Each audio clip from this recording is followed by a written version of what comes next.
Betty, it's been so long, hasn't it? I have some huge news to share with you, but is now a good time to talk? No, it is never a good time to talk with you, Angela. You know, I still get angry even just having to be reminded that you exist, so if you don't mind, I'd really rather not have this conversation at all. Wait, what? Now hold on for just 1 second there. I mean, you haven't heard from me in years, and this is the way that you choose to greet me? Don't you think you're being just a little mean? Are you telling me that you've already forgotten what you did to me? I thought we were friends, or at least friendly, and you stabbed me in the back. You have really got some nerve coming to me asking if I want to catch up about your life. Oh, but that was already 2 years ago. You really have got to get over these things, Betty. I mean, what is there even left to be mad about? It all happened so long ago. Well, I don't care how long ago it happened. I am never, ever going to forgive you for what you did to me. I mean, our daughters used to be friends at preschool. I thought that we got along too. You were always someone I felt like I could trust. But then you had to go and steal my husband away from me. Surely you can't still be hung up over all that, right?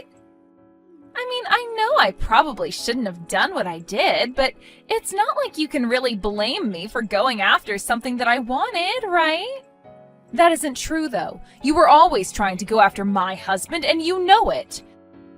You were probably just pretending to be friends with me, too, also you could get to Dave. In fact, you even said as much to me before, don't you remember? Right, but what I'm saying is that Dave was a serious catch. If you don't think there were going to be women out there interested in making him theirs, then that's on you. Besides, I was a single mother. You have no idea just how tough I had it. And then when I met Dave and found out this handsome man also had a good-paying job, well, what was a woman to do? So yeah, I was trying to steal him away from you for a while, but it worked, didn't it? I knew talking to you like this was a bad idea. Just reading these messages is already making my blood boil. But anyways, Dave is your husband now, and I don't see why I should have to know anything about your lives. So if you'll excuse me, I really must be going now. But wait, you can't leave yet. I haven't even gotten to talk to you about my big news. You see, the thing is that yesterday, Dave passed away. So anyways, I just wanted to let you know that I'm a single mother once again. Wait, are you serious? Dave is dead? Yeah, he had been complaining about some kind of chest pains for a while, but then he was also complaining about always being too busy with work to go and see a doctor. And then yesterday, he just collapsed at work and never got up. It sounds to me like he had a stroke. I see. Well, thank you for sharing that information with me. I really had no idea that Dave was gone. I guess this means that I'll have to break the news to little Julia then. He really was taken from this world too soon. Like, couldn't he have waited just a little longer? Can you believe that we were only married 2 years before he kicked the bucket? You know, I have a lot of things I want to say to you, but for now, just know that I really am sorry for your loss. I hope that wherever he is, Dave is in a better place now. Thank you for those kind words, Betty. But you really don't need to waste any time worrying about me, you know. I may be single again, but I'm not going to let that get me down. I'm going to move on with my life. And it also helps that I get everything in Dave's will, too. I'm sure that all that money will help me in recovering from my tragic loss. Wait, what do you mean? Dave left you money in his will? That's right. I really just can't believe he's gone. I mean, I was just starting to really enjoy the life of being a wife of a CEO. But now that he's gone, I guess that just means that I'll have to have enough fun for the both of us. Well, I'll try and avoid speaking ill of the dead. But if you have to give him credit for anything, Dave knew how to run a business. Not only that, but he was never once late with a child support payment. But I guess he must have also set something aside for you as well. Oh yes, he did. And I was going to take that money, go to South Korea, and get plastic surgery. Then I'm going to be the hottest widow on the market, and it is going to make finding a new man to sweep me off my feet that much easier. Oh man, maybe things will finally go well for me. Wait a second, Angela, don't you think that you're being just a little disrespectful right now? What are you talking about? In what way am I being disrespectful? Well, I mean that you're bragging about the money you're going to inherit from Dave, and not only that, but you said you were going to use it to find a new husband. Don't you think there should be a longer mourning period or something for him? I don't really see how the amount of time I spent mourning is going to make any other man want me more. If anything, it'll just make me look like some depressed widow who is too sad to remarry, and I really don't think that's what Dave would have wanted for me. I'm not saying that you don't deserve to be happy in your life, but the funeral hasn't even happened yet, right? Should you really even be thinking about the inheritance this early after he's gone? I knew it! I knew that you were just jealous of how much money I was going to be getting, but anyways, now you know what's happening.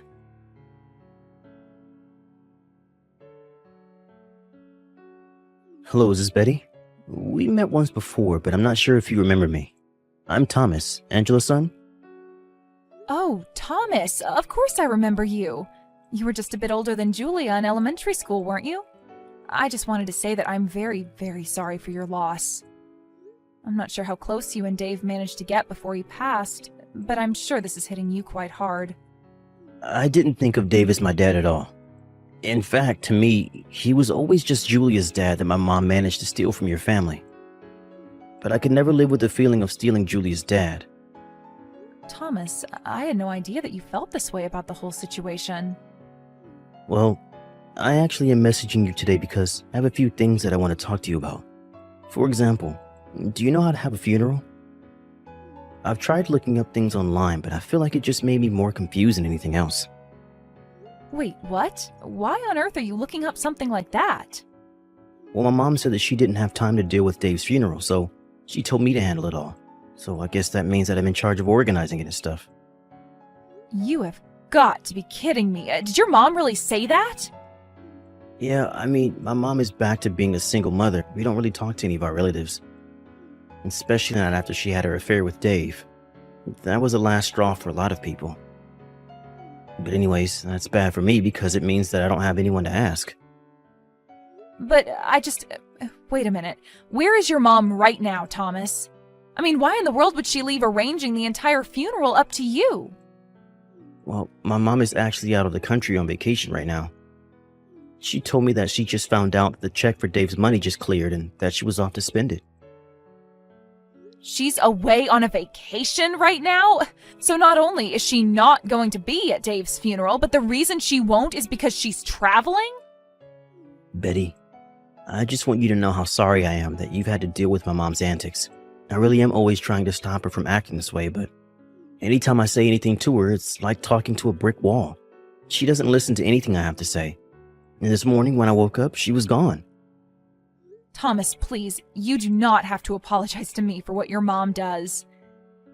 In fact, I'm glad that you reached out to talk to me about all of this. I'm very proud of how maturely you've been acting about all this. As for the funeral, that isn't something a child should have to plan. You can leave it all to me. You mean it? You really want to help plan your ex-husband's funeral? Even after he left you and Julia for my mom? I don't know what to say. All this time I thought that I should have had to plan the funeral as a kind of punishment. You don't deserve to be punished for anything, Thomas. You haven't done anything wrong. You're a very sweet and kind boy, but this is something the grown-ups should have to deal with. But what I want to know is, if your mom is away on her trip, are you okay? Do you have enough food in the house for yourself? Kind of. I've been eating a lot of frozen meals that I'm getting from the store, but I'm pretty used to it after all this time. All this time? What do you mean by that, Thomas? Well, I just mean that my mom never cooks for me to begin with, so ever since I was little, I've always been eating prepared stuff from the store. But when my mom married Dave, she told him to give me more money to buy food, so I was actually given a budget of about $20 a meal. And Dave really had no problem with you never eating a home-cooked meal at all? I don't know whether or not he minded, but he was always too busy with work to do anything. I mean, we would eat out together at restaurants from time to time, but that was it, really. So neither Dave nor your mom ever cooked a meal for you themselves? I don't get it. Don't they understand how important this time of your life is for growth? Thomas, I want you to come over to my house right away. You are welcome to stay here until all the funeral business is done with. Wait, what? You can't really be serious about that, right? Of course I'm serious. Besides, Julia is always talking about wanting to see you. She hasn't seen you since Angela and Dave got married and you transferred schools. I think it's been at least 10 years since you last saw each other.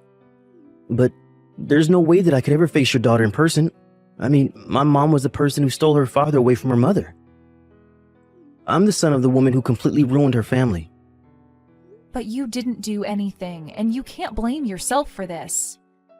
This is all on your mom, and you shouldn't feel any responsibility for it at all. Now please, come over here and enjoy some real food. Honestly, someone your age shouldn't be having to deal with all of this. It's just tragic. Betty, thank you so much. Of course, but I just wonder if you haven't already forgotten where I live. Anyways, I'll think of something special to cook for dinner tonight, so you hurry on over here.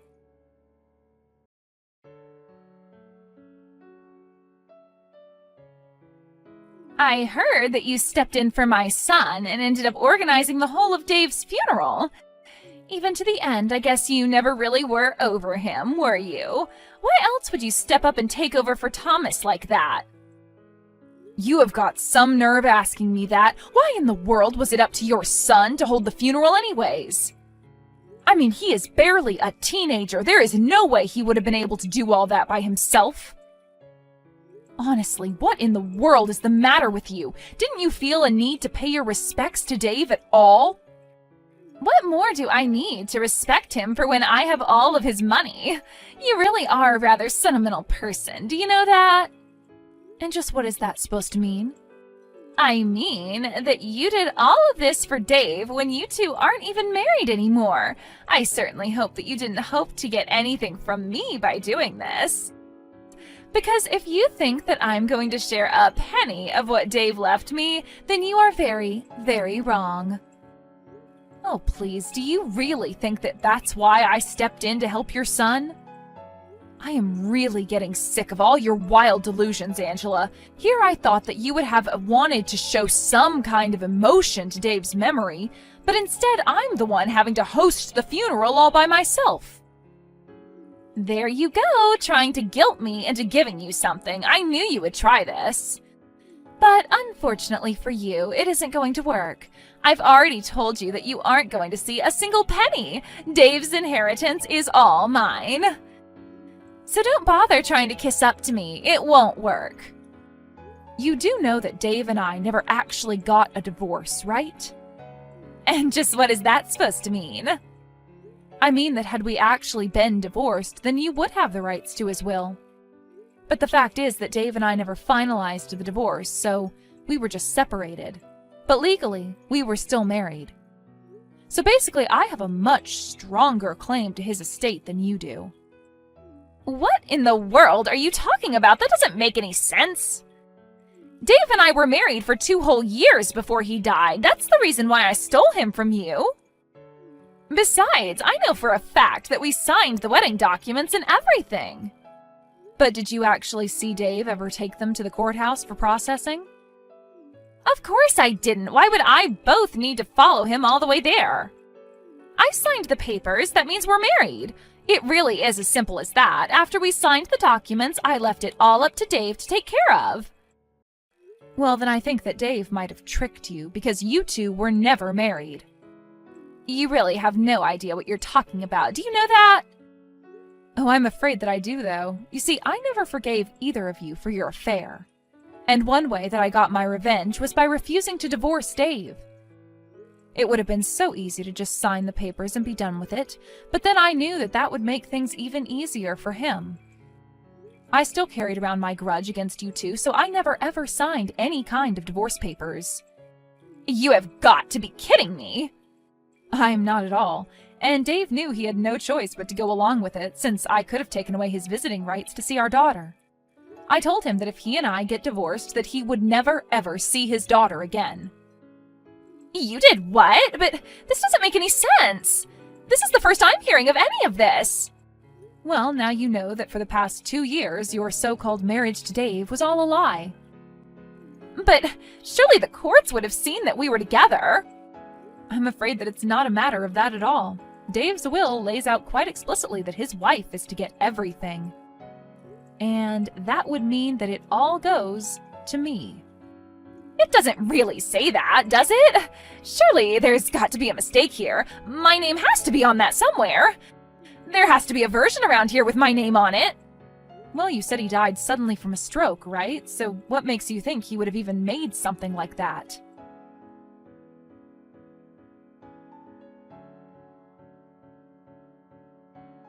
I found Dave's will, and just as I thought, I am going to get a huge amount of money. You mean you found a new version of the will? That's right. He said that even though we weren't married, he wanted to leave me everything as a way of apologizing for lying to me. I see. Well, if the document is really real, then you have to go and get it notarized. That way it can be used legally, otherwise it would just look like you were trying to pass off a fake document as the real one. And that is a very serious crime. Wait, hold on, is that really true? You mean I can't just show them this document that I found this morning? But then, you have to at least give me something. Ah, so you mean you did forge that document? Please, I have a child. I need Dave's money to take care of him. Oh, don't worry about me, Mom. Betty already said that she was going to pay for my college. I'm glad that you got back home from your trip there. Betty was so worried about me when she heard that you were gone. She took me in for a few days. Wait a second. Is this Thomas? What are you talking about? You're with Betty right now, and what do you mean she's going to pay for your schooling? I mean that she is going to be more of a mother to me than you ever were. She already has been in just a short time that I've been here. We've been talking, and she told me that if I managed to get into a college, that she would pay for all 4 years of my tuition. But that isn't fair. What do I get there? I don't care what you get, Mom. I was talking with Julia, and she was so excited that we're going to go to college together. Thomas, you can't trust someone like Betty. She's going to charge you interest. She's going to try and trap you with debt. No. She said she was going to do all this for free. Betty told me I won't owe her a penny, ever. And so, I really don't need or want you in my life anymore, Mom. I think I'm old enough to take care of myself. And after all, I've been doing it already for years now. How dare you talk to your mother that way? What is the matter with you? Is that really the last thing you wanted to say to me as my mom? No, wait, don't go. I'm sorry. Please, you have to talk to Betty and convince her to share some of that money with me. I need it. I see. Well, if that's all you need me for, I think I'm going to be going now. Have a nice life, Mom. Don't reach out to talk to me ever again. Wait, no, Thomas, come back. Please, you can't just leave me like this. I'm your mother. Can't you see that I really need help right now? Please, you have to come back. Thomas!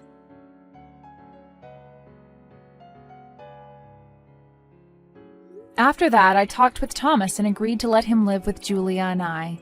He really is a brilliant kid, and he excelled in all of his classes. By the time he finished school, he was valedictorian and even gave a speech to all of his classmates. Julia and I support him through the college application process.